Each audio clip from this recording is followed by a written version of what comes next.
So starting off the James Bond series of films, and like I said in prior videos, I'm a big fan of James Bond. I'm not the biggest out there.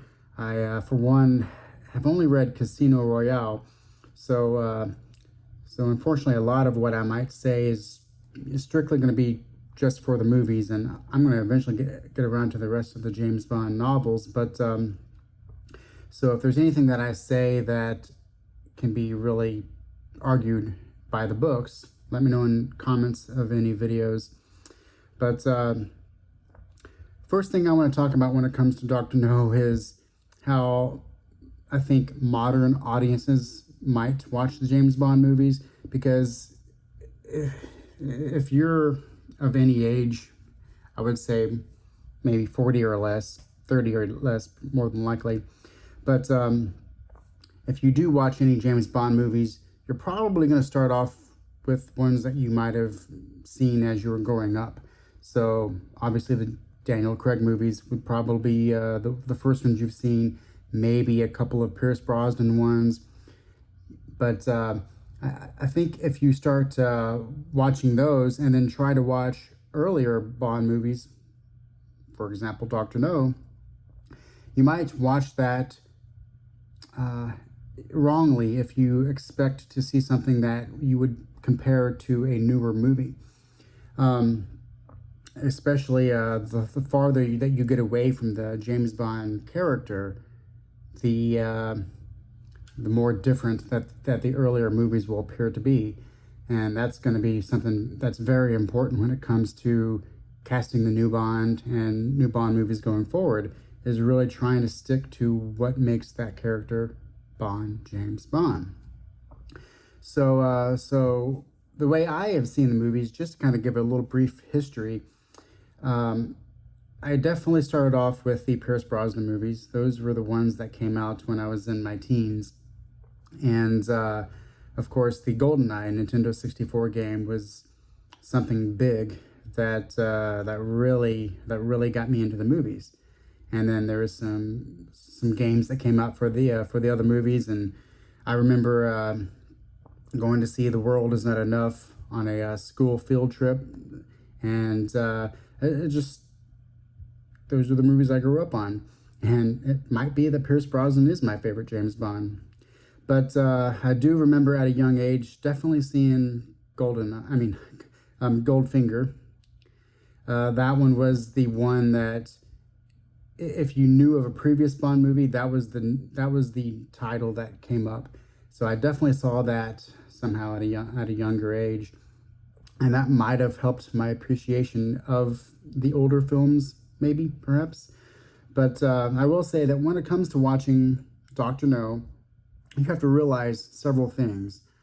One, it's a low budget. I mean, it's not a dirt cheap budget by any means, but it is a very low budget movie. It's the first one. It's 1962, so it's just at a time when these types of films were not really being made on the large. So I'm going to take some guesses here and say that maybe they didn't know really well how to make spy or action movies, or just perhaps maybe a lot of the people involved in the production process. I'm not sure how much history they had with making any movies was, but it definitely feels like a tad bit amateurish, especially if you compare it to the big blockbusters of the day. But that's also possibly a little bit of a pro with the movie as well, which I think it actually is. But definitely go into the movie realizing that, yeah, it's not going to be the same type of filmmaking, the same styles, the same everything as what you're going to see in a modern movie. And yeah, there's going to be some things in the movie that even for 1962 could have been done better. So yeah, you can definitely try to nitpick and fault it for things like, oh, the shot coverage on the scene where Quirrell gets blasted by the dragon. that should have been done better. Well, why did he have to die like that? Well, why was he so stupid? Why did he have to wear a red shirt if they wanted to blend into the jungle on the island? And you could really nitpick things like that, or you can nitpick the rear projection of a particular chase scene, or why did that car just all of a sudden explode when it was tumbling down the hill? Yeah, so there's lots of things that you can really point to and shame the movie for, but I kind of like those things. It doesn't bother my viewpoints of the movie whatsoever. I like the movie for its flow, how the secret agent of James Bond goes throughout his days, thinking about what he does, what he drinks, what he smokes, how he figures out the next steps of his plan, and just great little things like the spider scene, how some people might find it to be a little bit jokey with the music, or some people might like that. I don't know. There's a ton of feels in the movie that kind of get you that early James Bond. It doesn't give you too much James Bond as far as what the later movies would do, but it gives you that feel to where you start getting to know the character. And first and foremost, yeah, we all know that it's not the first book, but it's the first movie that they decided to make. And if you ask anybody what the plot is, well, everyone's going to tell you, well, yeah, it's really light on plot. And that's great. That's a huge benefit to the movie, because it's not about the plot, it's about the character. Yeah, there's toppling, there's a laser thing that the Dr. No, he's trying to control. It doesn't really matter, though. It really is these villains who really help him along. Miss Taro with her little spying through the keyhole doesn't fool James Bond for one moment. Or what's his name? Professor Dent. He is so suspicious at being a villain that, of course, Bond sees right through him. And if they play the roles better, as far as not the actors, but the in movie villains, if they did a better job, then James Bond might not have stood a chance. But so not really too much of James Bond uncovering clues. I mean, any clues that he uncovers is from other characters, like Strangways knowing about the island, and that's giving Bond the opportunity to seek that place out as where everything's going to go down.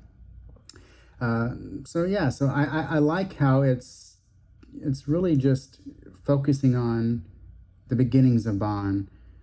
For instance, he drinks a lot. There's a lot of drinks in the movie. There's medium dry martini.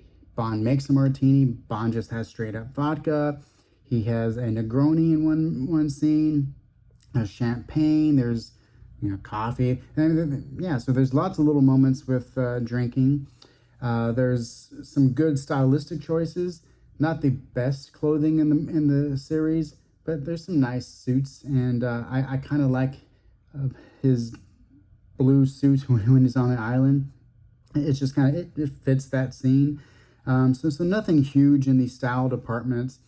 But it's really about how he just moves about the day.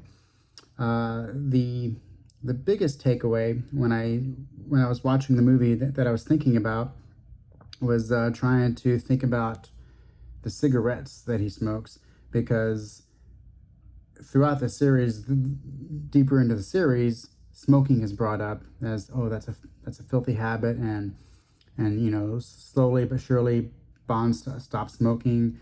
I will definitely pay more attention to that as the films go on, but one really quite interesting thing that I was noticing when it came to this movie specifically was, I think it was only 4 cigarettes that he had throughout the entire movie. And he didn't even really finish smoking most of them that I could tell. But really, he only smoked There was at the casino at the beginning, or the club card game, where he had a cigarette, and it was more of a social function smoking. And then there's other times where he was offered a cigarette and he partook just to be sociable, and that was it. And so I would think my biggest takeaway as far as things to think about when it comes to Bond, and whether he is old-fashioned or irrelevant, or if the things that he did was so bad, well, 4 cigarettes in the span of multiple days. Sure, we don't know how much he could have smoked when there's nothing taking place on screen, but you never see him smoke by himself, I don't think. And that got me thinking. James Bond is allowed vices because James Bond can offset those vices. And sure, he has a drink every once in a while. He doesn't overdo it by any means, but he does have his drinks. But you don't really foresee Bond ever having a hangover or just overdoing it. He smokes here and there, but he's not addicted to cigarettes. You don't really take away that he's really going to suffer a lot of health issues from the few cigarettes that he has. Although I'm sure the books are different, but he can do those vices and not let them affect his life, his mission. He has a non-addictive personality when it comes to those vices. And what does he do to offset those? Well, as we know that when it comes to eating, he likes to eat healthily. He's not too healthy by any means, but he does eat very well. He gets plenty of good exercise. Obviously, he's out and about on the go, moving around. He's fully able to swim and scuba dive and do anything when it comes to action and physical fitness that perhaps those vices are not really as hard on him as they would most people in the world. So yeah, I think if you're one to think about if you're gonna stylize your life after Bond, just know that you don't have to smoke, you don't have to drink, you don't have to do everything the way James Bond does. But if you are going to do vices, offset them and be a better human because of it, if that makes sense. So yeah, so the movie, it shows him doing these things. It shows him slipping into situations. It shows him being cool. He's always relaxed. He's always ready for something. He's always looking around. He's always just very knowledgeable of things that's going on around him, as well as just in being knowledgeable on anything. We find out that what his preferred champagne is in this movie, and in other movies we know that the perfect temperature of sake and all this. So he has a wide knowledge of just things around him. And this movie is, like I said, when it comes light on the plot, it likes to go heavy on just seeing how his daily agent life is, how he acts. One of my favorite scenes is when he's in his hotel room and he puts the powder on the case, and he puts his hair on the closet door, and he's just preparing. You see him do these things in other movies, looking for listening devices and things like that, and how he comes back and he gets a new bottle of vodka just to be safe. And these are things that I think is just really what you should be looking for when you watch Dr. No for the first time, especially if you're not especially if you're not really into older movies, maybe how they are shot or how they look or the pace to them. And this has a really good pace, actually. It has a good pace. But yeah, it's just thinking about those day-to-day activities that he does. Now, when it comes to how maybe a modern audience might view James Bond and say, oh, well, look at that. He's a smoker. He's a womanizer. He does all this. Well, I don't know. Let's break down the women in the movie a little bit. First of all, he meets Sylvia Trench, and the biggest thing that always stuck out to me with all these scenes is how much of a gentleman he is, and how much he says please and thank you and ma'am and sir. Very, very approachable and like a gentleman. And when he meets Sylvia Trench, he's very polite to her. He gives her his card. He asks her what she's doing. Maybe he'd like to get some dinner and play some more games and whatnot. It's in fact her that is I don't know what the word is, but I mean, she breaks into his apartment, slips into his clothes, plays golf in his apartment, and basically, even though he tells her that he needs to leave to get to the airport, she almost basically forces him into sex. And of course, he tries a little bit to not go for it, but he ultimately gives in. But it's definitely not him being forceful on a woman or anything like that with her. Not at all. He's a little flirty with Moneypenny. And boy, if you take that first scene and probably most any scene with Moneypenny and try to say, well, can that be made today? People would say, oh no, look the way he's treating her. I think if that was real life and not just a movie, because when it comes to any arguments about how people are, you can always say, well, it's just a movie. It's just these characters. But I bet if you ask Moneypenny, she probably wouldn't think that ill of James Bond. She probably enjoys the little flirtatious meetings with him. I think that's quite apparent. So I don't view any interactions that and how he deals with Moneypenny as anything negative whatsoever. And then of course you have Miss Taro, who she invites him over to her place in a very flirty way. Once again, she's the, maybe I'll see you at 3, but she's a villain, and we will see this multiple times throughout all the movies just about. But whenever there's a female villain, especially in dire situations, all bets are off, if you ask me. You never want to lose your mission and cause the death of thousands of people just because I wanted to be nice and soft to the girl who's the villain. But in this case, she expects James Bond to be killed on the way to her place. She gets all surprised when he shows up, and he kind of makes certain he makes certain that she's a villain. He kind of stays with her and sleeps with her, and he's really testing out how she's acting around him. And then once he is absolutely certain, then he gets her carted away and ultimately waits for Professor Dent to come.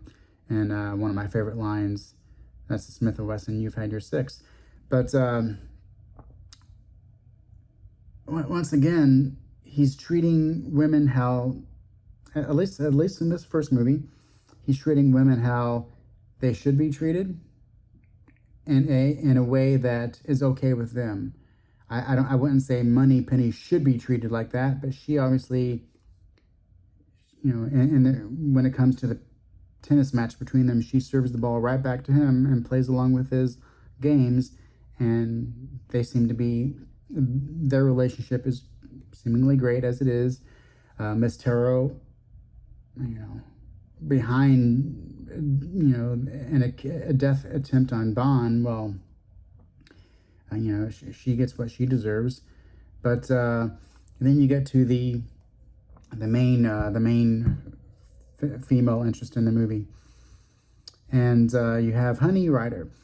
Of course, I don't think anyone would be truthful if they didn't say they knew that's the famous scene of her walking out of the ocean and singing that song and all that. But of course, he is very, very gentlemanly with her. He poses. He doesn't try to be flirtatious with her at all, other than maybe a little bit of dialogue. But he treats her very well. And by the end, they get in the boat and and they have their fun. But obviously, it's nothing is against her will, not one bit. And so, yeah, if you ask me, James Bond is worthwhile in this movie to look up to. And I think the way he is in the movie, as far as, oh, oh, the few cigarettes that he has and the way he communicates with women and things like that, I think it perfectly holds up to today's standards. Uh, yeah, you don't see smoking in a movie today, but doesn't mean you can't have smoking. You don't see the way he talks to the women in this movie. He could do it in a today's movies, no problem. The the other big thing that I personally do not have a problem with, maybe because I think about it a little bit harder than what I would suggest some people do, but I would definitely imagine that if you watch this movie now, you would probably say, "Oh, why is the Chinese villain? Why is he an American impersonating a Chinese with those implants, prosthetics in the eyes?" And well, first of all, it's an actor. But if you really want to get technical, he's half Chinese, half German. So I'm not sure how many half Chinese, half German actors there are out there, but I think the way Dr. No looks in the movie works. He looks like a half German, half Chinese person to me. That is one of those things that even if you're a big James Bond fan, you might be unsettled by, well, why didn't they just get a Chinese actor? I don't know. I'm perfectly fine with it, though. Once again, it's an actor doing acting. He's half Chinese, half German. That's just the way it is. I would never let that bother me.